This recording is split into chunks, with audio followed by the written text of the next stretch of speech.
আসসালামু আলাইকুম, কেমন আছেন সবাই? আলহামদুলিল্লাহ, আমরা তো ভালো আছি। আজকে চলে আসলাম আরেকটি নতুন ব্লগ ভিডিও নিয়ে। এটা আমি শুরু করছি সকাল থেকে। আর সকালে আমি ছাদে গিয়ে বিশেষ একটি গাছের সাথে আপনাদেরকে পরিচয় করিয়ে দিব। এটা আমার খুবই পছন্দের গাছ। আর এই গাছটা কিন্তু বিশাল বড় আকার ধারণ করেছে। আমার পুরো ঘরটাকে এটা ছায়া দিয়ে রাখে। কদম ফুলের গাছ। মাশাল্লাহ, গাছটা কিন্তু একদম ফুলে ভরে আছে। আর আমার আয়াতমণি এই ফুলটার নাম দিয়েছে বল ফুল। আমি যখনই আসি আমার দুই তলার ঘরের ব্যালকনি দিয়ে হাত বের করে আমি এখান থেকে ফুল ছিঁড়ে নিই আর আয়াতকে দিতে হয়। যদি বা ফুল ছিঁড়তে আমার ভালো লাগে না, কিন্তু আয়াতের জন্য নিতেই হয়, এই আর কি। তো আমি চেষ্টা করছি পুরো গাছটা আপনাদেরকে দেখানোর জন্য। আমার বাড়ির পাশে আর একটা কদম ফুলের গাছ আছে, তবে সেটা একটু দূরে। এটাতে একদম ঘরের সাথে লাগানো। এটাতে অনেকগুলো ফুল ফুটেছে। আর সমস্যা হচ্ছে, ফুলগুলো যখন 2-3 দিনের পুরনো হয় তখন কিন্তু ফুলগুলো রেণু সবগুলো ঝরে ঝরে আমার ছাদে পড়ে। ছাদটা খুব নোংরা হয়ে থাকে, এটাই ভালো লাগে না। আর এই ফুলের গাছের নিচে আমার ছাদ বাগানের মেহেদি গাছ, পাতিলেবু গাছ, বড় লেবুর গাছ, বেলি ফুল গাছ, হাসনাহেনা ফুলের গাছ, গন্ধরাজ ফুলের গাছ, আর একটা সম্ভবত স্টারবেলি সেটার গাছ, আর অনেক ধরনের গাছ, সবগুলো কিন্তু এই ফুলটার এই কদম ফুল গাছের নিচে বরাবর ছাদে করা হয়েছে। তাই এই ফুলের গাছে মানে ছায়াটা ও অন্যান্য গাছ আমার ছাদ বাগানের গাছগুলোতে পড়ে। কেন জানি মনে হয় সে কারণে গাছগুলো যতটুকু বড় হয় ততটুকু মনে হয় বড় হয় না। এমনিতেই যথেষ্ট বড় মনে হচ্ছে যেন আর অনেক বড় হতো। আসলে একটা বড় গাছের ছায় কিন্তু অন্য গাছ কিন্তু কম হয়। আর আমার ছাদে যে মেহেদি গাছটা আছে, মেহেদি দেওয়ার মানুষ আছে শুধু আমি একজন, যেহেতু আমার কোনো মেয়ে নেই। তো এখান থেকে আমি মেহেদি পাতা ছিঁড়ে ছিঁড়ে মাঝে মাঝে আমার হাজব্যান্ডের বন্ধু জসিম মামা বলে, সরি সেলিম মামা বলে, ওনার জন্য পাঠাই। তো অনেকে নিয়ে যায়। মাসাল্লাহ, মেহেদি গাছটার মেহেদির কালারটা কিন্তু একদম টুকটুকে লাল, খুবই সুন্দর কালার। তো প্রচুর ফুল ফুটেছে মেহেদি গাছে। আর অনেকগুলো কি বলে বীজ মনে হয়, এটা গোটার মতো গুলগুল এরকম হয়েছে, শুকিয়ে শুকিয়ে আছে। এগুলো কিন্তু মাটিতে শুকানোর পর দানাগুলোকে মাটিতে ছড়িয়ে দিলে কিন্তু আবার অনেকগুলো মেহেদি চারা হয়। আমি একটু জুম করে দেখানোর চেষ্টা করছি। মেহেদি ফুল কিন্তু অনেক সুন্দর। আর সবচাইতে বেশি ভালো লাগে মেহেদি ফুলের একটা ঠান্ডা সুবাস আছে, এটাকে আমি কোনো ফুলের সাথে তুলনা করতে পারবো না। অদ্ভুত একটা সুন্দর সুবাস আছে এটা। পাশে দিয়ে হেঁটে গেলে কিন্তু নাকে লাগে। যে বেলি ফুলের গাছ, অন্যান্য ফুলের গাছগুলো দেখা যাচ্ছে। আমি আজকে কিছু মেহেদি পাতা তুলবো ভাবলাম, কিন্তু এমন অবস্থায় ছাদে এসে আলিফ বলল যে আজকে নাকি ওর 2টা বন্ধু আসবে, আমার 2 বাবা আসবে আজকে। আমার ছেলের বন্ধুগুলোকে আমি বাবাই ডাকি, আমার নিজের সন্তানের মতো এদেরকে আমার মায়া লাগে। যা হোক, 2জন আসবে। এরাও আমার ছেলের সাথে এসএসসি পরীক্ষা দিয়েছে। ওরা আসলে গ্রাম দেখার জন্য পাগল। তো এদেরকেও একটু ভিডিওতে তুলে ধরবো। ভিডিওটা স্কিপ না করে আমার ভিডিওটার সাথেই থাকবেন। আর যারা এখনও ভিডিওটা দেখছেন, আপনাদেরকে একটি ছোট্ট অনুরোধ করে নিচ্ছি, আমার ভিডিওতে যদি এখনও লাইক না দিয়ে থাকেন, ছোট্ট একটা লাইক দিয়ে দিবেন। আপনাদের এক একটা ছোট লাইক আমার ইউটিউব পরিবারটাকে আরও অনেক বড় করবে। আর যদি খুব ভালো লেগে থাকে একটা শেয়ার করে দিতে পারেন। আর যারা নতুন ভিডিও দেখছেন, আজকের ভিডিওটা দেখে যদি ভালো লাগে, পুরো ভিডিওটা দেখে তাহলে আমার চ্যানেলটাকে সাবস্ক্রাইব করে দিবেন। এতে করে আমি পরবর্তীতে যে কোনো নতুন রেসিপি দিলে আপনারা ঝটপট পেয়ে যাবেন। আর যারা অলরেডি এই কাজটা শুরু থেকে করে আছেন আমার চ্যানেলের সাথে, আপনাদেরকে অসংখ্য ধন্যবাদ। আমি কদম ফুল ছিঁড়ে এনেছি, সাথে আনলাম 2টা ডালিম, তাও ছাদ বাগানের। এই ডালিমগুলো ওপর থেকে দেখতে কাঁচা লাগলেও ভেতরে কিন্তু দানাগুলো কালার হয়ে গেছে, আয়াতের জন্য ছিঁড়ে আনলাম। আর কিছু বেলুম্বু আনলাম। এই বেলুম্বুগুলো আমি কচু শাক দিয়ে রান্না করব আজকে। না, আজকে যেহেতু বাচ্চার বন্ধুরা আসবে, তো আজকে তেমন কিছু সবজি রান্না করব না। এই টেবিলটা আমার ডাইনিং রুমে, এটাতে আমরা ভাত খাই না, কোনো কিছু এটাতে আমাদের খাওয়া হয় না। আমার কিচেনে একটা টেবিল আছে, ডাইনিং টেবিল, আমরা সেটাতেই খাই। তো এটা 2 দিন ধরে মোছা হয়নি। আমি সত্যি কথাটাই বলেছি, 2 দিন ধরে মোছা হয়নি, তাই একটু ধুল জমে গেছে, যেহেতু আমি ওপর থেকে একটা নেট কাপড় দিয়ে রাখি। তো এত কথা যখন বলছি আমি আমার ইউটিউব বন্ধুদের সাথে, আর একটু বলে নিই, আমার শ্বশুর শাশুড়ি নেই, আমি তো আগেই বলেছি।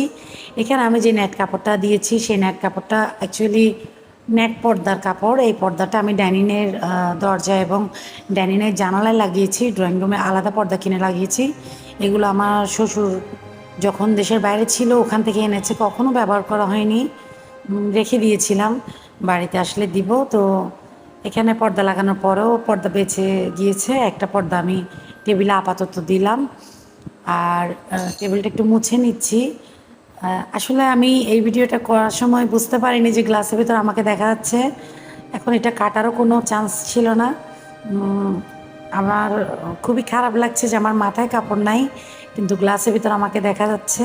তো এটা প্লিজ কেউ খারাপ দৃষ্টিতে নেবেন না। আমি এরপর থেকে ভিডিও করার সময় এটা খেয়াল রাখবো। আমি চাই না কোনো ভিডিওতে আমাকে দেখা যাক, এটা আমার পছন্দ না সত্যি কথা বলতে। যা হোক, আমি নেট কাপড়টা বিছিয়ে দিচ্ছি। আর এটার উপর একটা রানার দিব, এটা আমি নিজে হাতে তৈরি করেছি। এটারও একটি কাহিনী আছে, বলেই ফেলি। এটা আমার শ্বশুরের নিউ মার্কেটে যে শাড়ির দোকান ছিল, সেই শাড়ির দোকানের শাড়ি, যেটা বেশ কিছু শাড়ি আমি গিফট হিসেবে আমার শাশুড়ির কাছ থেকে পেয়েছি। আমার শ্বশুর আবার দোকানের শাড়ি, যদিও বা আমার বিয়ের পর আমি আমার শ্বশুরকে দেখিনি, উনি আমার বিয়ের আগে মারা গিয়েছেন। সেই শাড়িগুলো আসলে কখনো ব্যবহার করা হয়নি, আমি শাড়ি খুব কমই পরেছি, পরে আছে। তো সেখান থেকে শাড়ি কেটে আমি একটা রানার বানিয়েছি। আসলে এত লুকোচুরি কিছু না, যা করেছি তাই বলে দিচ্ছি। আর একটা টপ রাখার জন্য এভাবে কাপড়কে আমি কাঁচা দিয়ে একটু করে সেলাই করে নিয়েছি। এটাও আমার একটা ত্রিভিজের ওড়না, কাতান ওড়না, এই আর কি। তো একটা ছোট ফুলের টপ রেখেছি, আর টিস্যু বক্সটা রেখে দিয়েছি। আমি এত গর্জিয়াস করে কোনো কিছুই সাজাই না করে, কারণ আমার আয়াত বাবা বড় হয়েছে ঠিকই, কিন্তু ও এখনও অনেক বেশি জিনিস নষ্ট করে, তাই ঘর সাজানোটা এখন আপাতত মাথা থেকে বাদ দিয়েছি। তো আগের ভিডিওতে আমি আমলকি বাজারে এনেছি, দেখিয়েছিলাম। সেই আমলকি এখানে 2 কেজি ছিল, আগে 3 কেজি আমলকি শুকিয়ে রেখেছি, আপনাদেরকে কথা দিয়েছিলাম আমলকিগুলো কীভাবে শুকাই সারা বছরের জন্য আমি দেখাবো। তো এই ভিডিওতে দেখাচ্ছে আমলকিগুলোকে আমি চিড়ে নিয়েছি, 3 দিক থেকে ছুরি দিয়ে একটু একটু চিড়ে নিয়েছি। আগে ধুয়ে নিয়েছি, তারপর চিড়ে নিয়েছি, একটু সময় লেগেছিল। এর আগে কিন্তু আমি ছাদ থেকে নেমে বেশ কিছু গরুর মাংস ফ্রিজ থেকে ভিজতে দিয়ে রেখেছি, মাংসটা ভিজতে একটু সময় লাগছে, সেই ফাঁকে আমি এই কাজগুলো করে নিচ্ছি। এবার কিছু বিট লবণ কণা কণা ছিল আমার হাজব্যান্ড এনেছে, এগুলোকে ব্লেন্ড করে নিলাম। আর আমলকিগুলোকে এবার আমি মাখবো। তো আপনাদেরকে আগের ভিডিওতে বলেছি আমি মাখাটা দেখাবো, তাই দেখাচ্ছি। আমি টোটাল 5 কেজি আমলকি, আগে 3 কেজি আমলকি শুকিয়ে রেখেছি, এবার 2 কেজি আবার আনালাম। তো গত বছরও আমি এভাবে 3 কেজি আমলকিকে এভাবে শুকিয়ে রেখেছিলাম। তো এগুলো সারা বছর খাওয়া হয়েছে। আমার হাজব্যান্ডের যেহেতু ডায়াবেটিক্স, ও খায়, আর আমিও খাই। মাছ দিয়ে ভাত খেলে বা মাংস দিয়ে ভাত খেলে মুখটা যেন কেমন হয়ে থাকে, একটা আমলকি মুখে দিলে খুব ভালোই লাগে। তো খুবই সিম্পল। আমলকিগুলো একটু চিড়ে নেওয়ার পর ভালো করে পানিটা মুছে নিয়েছি, তারপর এর উপরে দিয়ে দিচ্ছি আমি বিট লবণ স্বাদ অনুযায়ী, আর খাওয়ার লবণ, নর্মাল লবণটা, আর লবণটা আর হলুদ গুঁড়া, এগুলো দিয়ে মেখে নিচ্ছি। তারপর একটু করে ভিনেগার দিব, যেন শুকনো মিশ্রণটা একটু গায়ে গায়ে লাগে, এই আর কি। কিন্তু মোটেও পানি দেওয়া যাবে না, আমলকিটা একদম গোটা থাকতেই চিরানোর আগেই পানি দিয়ে ধুয়ে নিয়েছি, মুছে নিয়েছি। এবার এগুলোকে আমি রোদে শুকাতে দিব, যতক্ষণ না এগুলো একদম খটখটে শুকিয়ে যায়।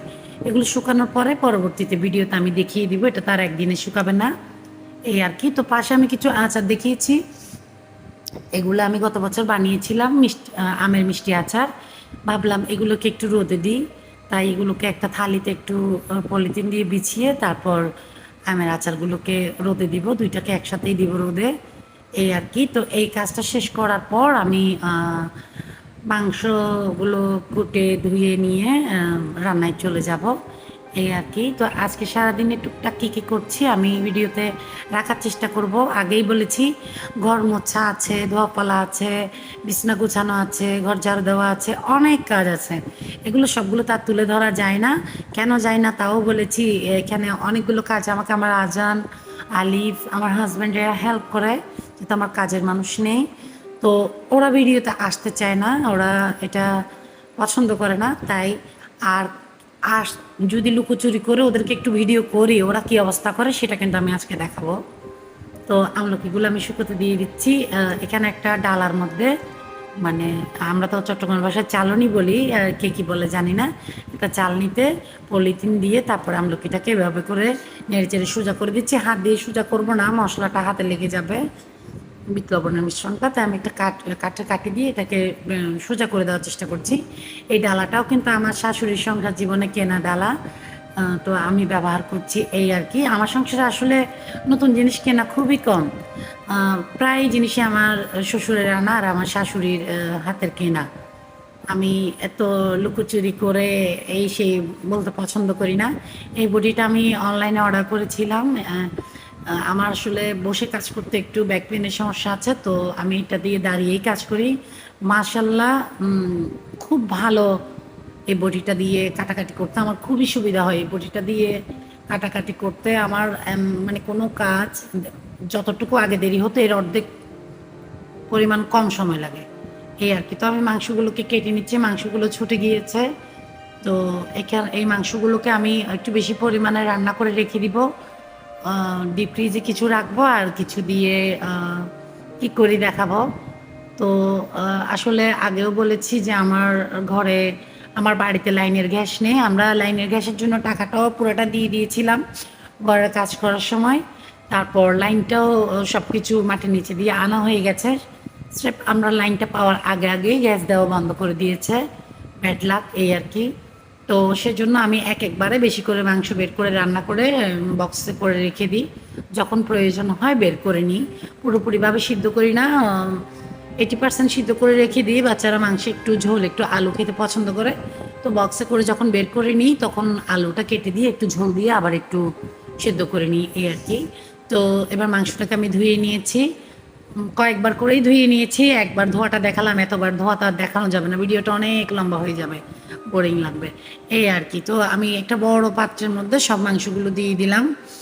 মাংসগুলো অর্ধেক হতে পাশের চুলায় পাঠিয়ে দিয়েছি, আর অল্প কিছু মাংস আলাদা করে আলু দিয়ে সেদ্ধ করে নিয়েছি। এগুলো দিয়ে আমি বাচ্চাদের জন্য বিরিয়ানি রান্না করে নিয়েছি, কারণ এই বিরিয়ানিটা যখন আমি চুলায় দিয়েছি তখনই প্রায় 12:30। বললাম না আমার বাচ্চা আমাকে সকালে প্রায় অনেকটা দেরিতেই বলেছিল, মানে ওর বন্ধুরা আসবে, তো একটু নাস্তাও তৈরি করছি বাবাদের জন্য। তো আর ঘরের কিছু কাজও ছিল। এই যে আমার ছেলে আলিফ, মাঝখানের জন হচ্ছে ইফাস, তারপর পাশের জন হচ্ছে নুহাস। তো ইফাস আমার ঘরে প্রথম এসেছে, নুহাস আগেও কয়েকবার এসেছে। তো আলিফ ওর বন্ধুদেরকে বেড়ে দিচ্ছে। এই যে কেমন কেমন করছে বললাম না, ওরা ভিডিওতে আসতে চায় না। তো ওরা বিরিয়ানি খাওয়ার পর একটা হচ্ছে বিকালের সিন, আলিফ আর নুহাস একটু সাইকেল চালাতে গেল বাইরে, ইফাস চলে গিয়েছে, ওর মা ফোন করছিল।